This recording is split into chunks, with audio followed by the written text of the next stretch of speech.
Do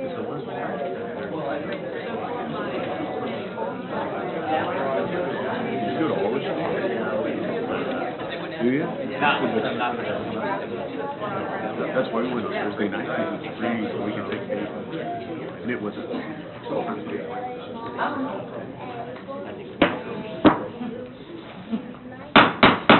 It's 7 o'clock Thursday evening, so we'll call Gardner City Council to order. Invite everybody to stand and join us in the Pledge of Allegiance. I pledge allegiance to the flag of the United States of America and to the republic for which it stands, one nation, under God, indivisible, with liberty and justice for all.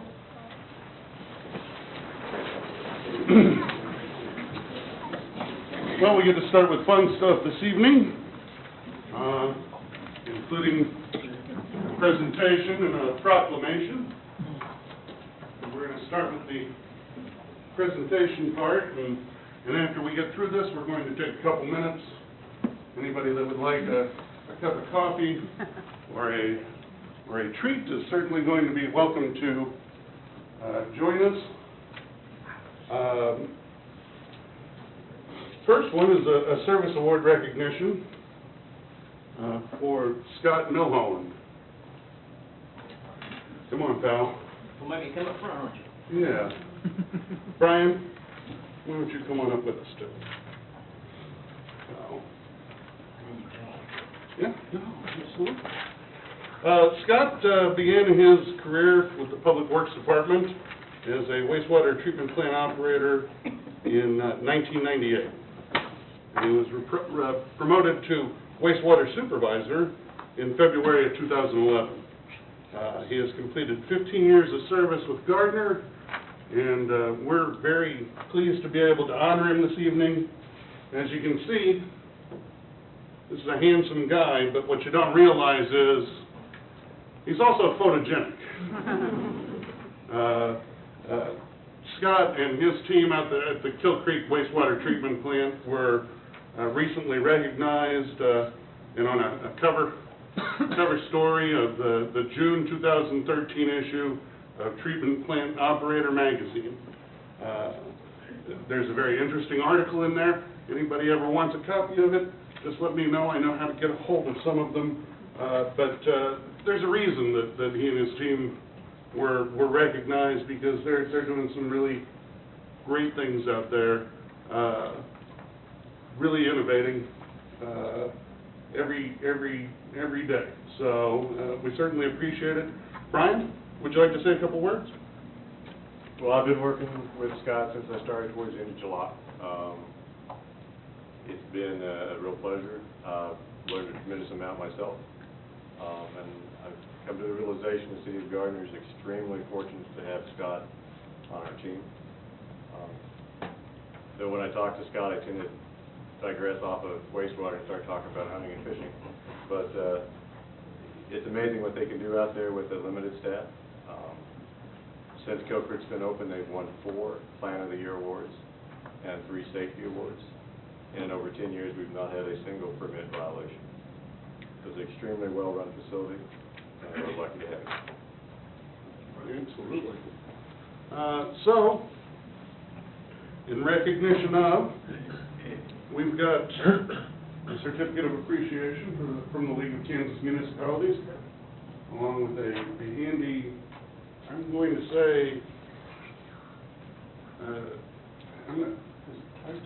I think so, yes, or lapel pin. Also, a certificate of appreciation from us here at the City of Gardner. And then the fun part, a little do-re-mi, a little cash. Don't spend it all in one place. But thank you so much for your continued service, and we hope to keep you around for a nice long while. Appreciate it. All right, very good.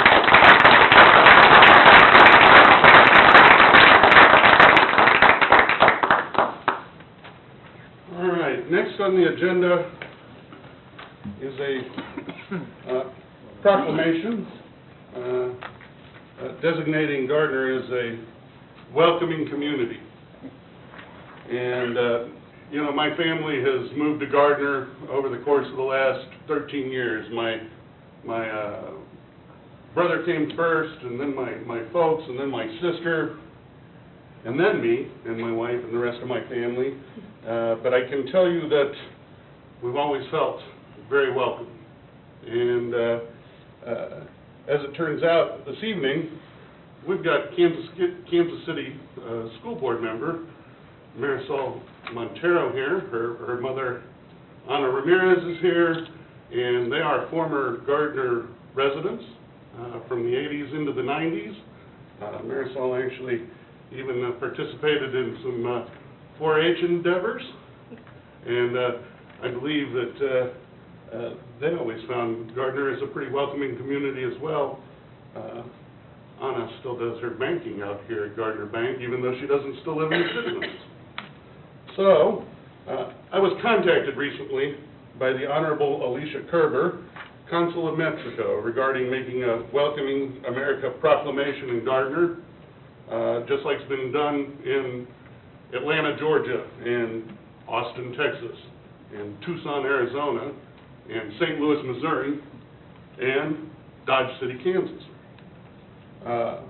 Welcoming America works to promote a welcoming atmosphere, community by community, in which immigrants and native-born residents can find common ground and shared prosperity. You know, I grew up in Roland Park, northeast part of Johnson County, and I was surrounded by neighbors and classmates, and it seemed like within a couple of generations, their immigrant roots were on display.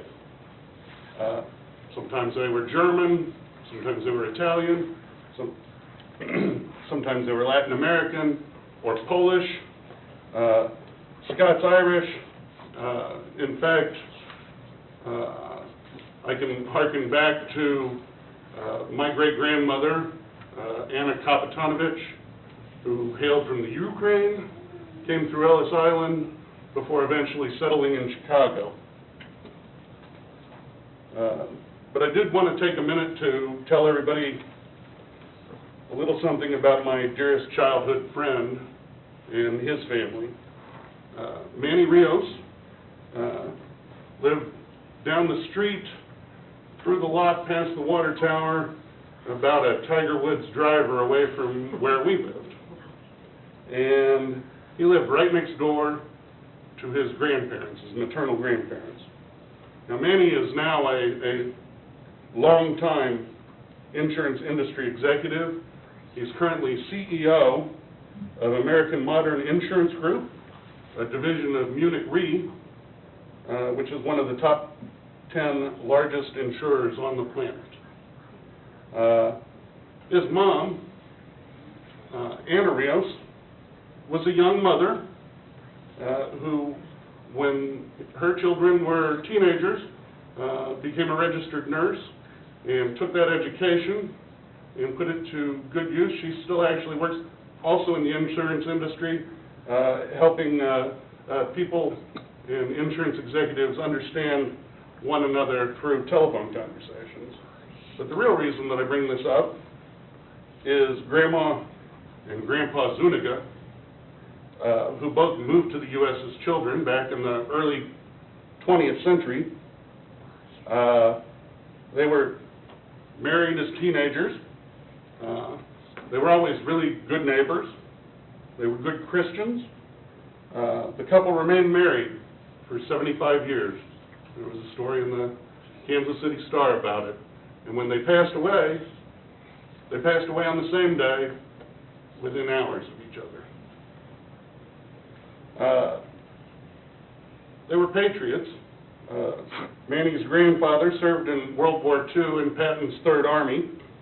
And when he went to get inducted, he claimed to be a Polish immigrant because he had been told that Mexican Americans weren't going to be allowed to serve in the Army.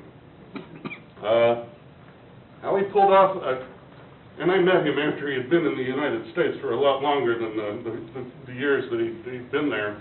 How he pulled off Polish immigrant, I'm not sure, but it ended up working out for him.